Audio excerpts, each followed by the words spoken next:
fazer nesta noite. Mas eu gostaria que nós pudéssemos caminhar, fazer essa caminhada de acordo com o que o Senhor mostrou. Que a gente não ficasse disperso, porque talvez vamos caminhar por aqui, depois vamos numa outra parte, mas contudo, há um processo a ser revelado.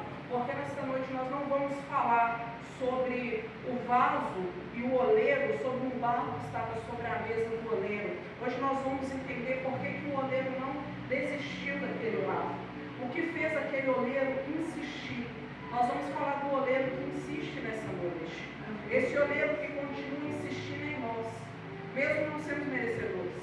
Esse oleiro que ele continua persistindo em algo que está quebrado, que está ruído, em algo que talvez ele pudesse olhar e falar, já não tem serventia para mim, já que ele é o dono da olaria, já que ele é o dono de tudo, mas ainda assim há algo no caráter desse oleiro que faz com que ele insista em algo que para o mundo parece estar quebrado. Eu gostaria que os irmãos abrissem Jeremias 33.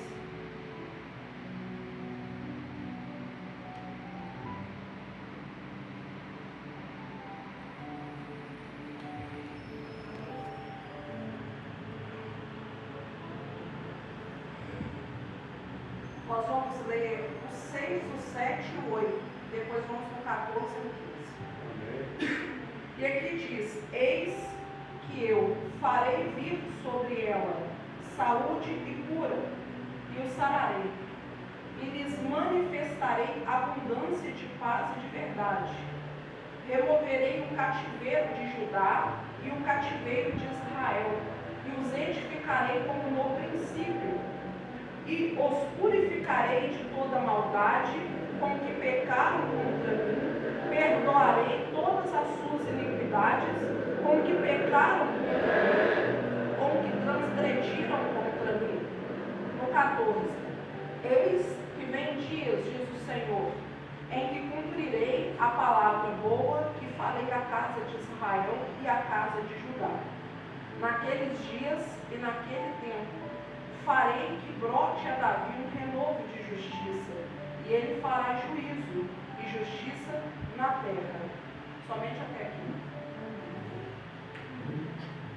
Quando o Senhor me trouxe até esta passagem de Jeremias 33, eu comecei a rir, perguntei ao Senhor, falando assim: nós vamos falar de novo sobre Judá? Novamente nós vamos falar sobre Judá? E eu até brinquei na hora que eu estava orando, falei assim: Senhor, vai parecer que eu só gosto de falar com Judá. O Senhor Deus foi até duro comigo. Ele falou assim: mas a palavra não é sua, não fui eu, não foi você que escolheu a palavra, não foi você que escolheu as campanhas, não foi você, foi eu. Você fala daquilo que eu mostro, daquilo que eu revelo, e dentro desse ministério, eu não sei dos outros, porque eu não frequento os outros ministérios de forma assídua para saber como é a caminhada dos ministérios, mas eu sei que aqui neste ministério, desde o ano de janeiro, se eu posso assim dizer, um pouquinho do ano passado, o Senhor tem trabalhado dentro do ministério sobre o povo de Judá. Ele trabalhou em cima do livro de Esdras, de Neemias, fomos para Jeremias, fomos para Isaías, fomos até para Salmos, e tudo se arremetendo sobre os processos que o povo de Judá passou. E hoje nós estamos aqui numa última sexta-feira do ano, sobre uma campanha que é o vaso e o oleiro, que está sobre o livro de Jeremias, falando com o povo de Judá.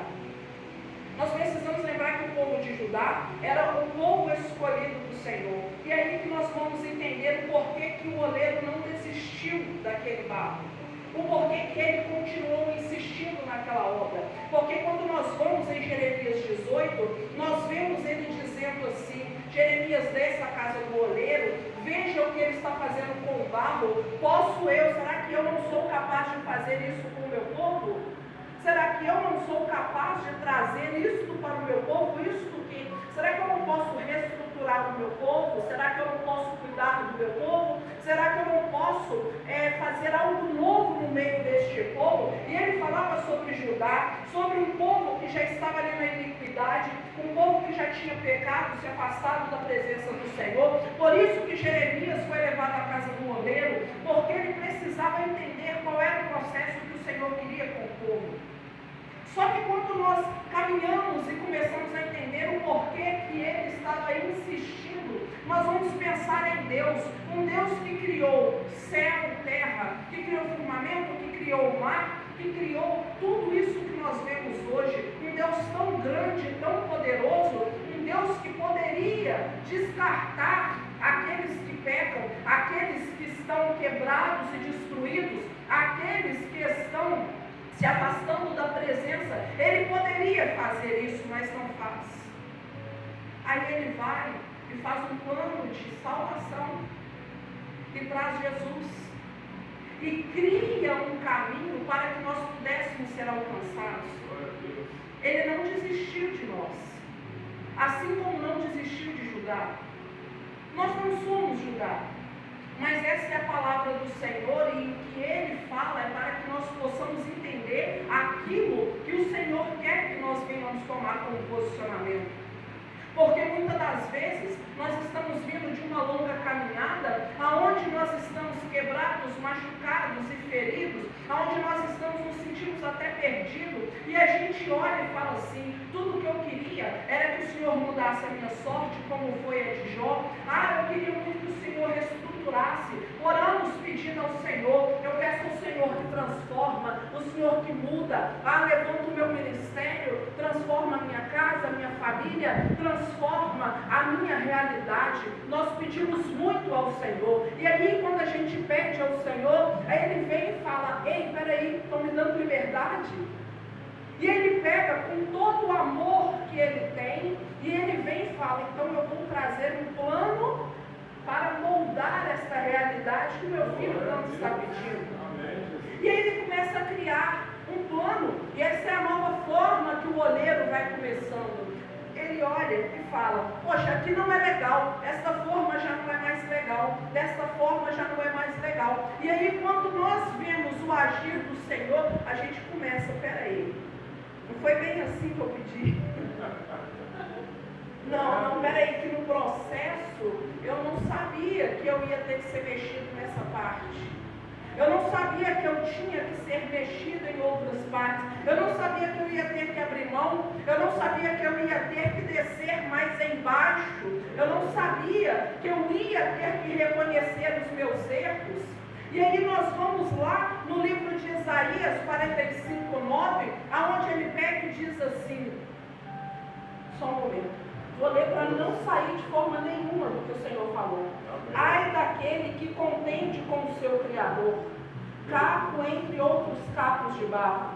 Porventura dirá o barro ao que formou o que fazes? Ou a tua obra não tem mãos?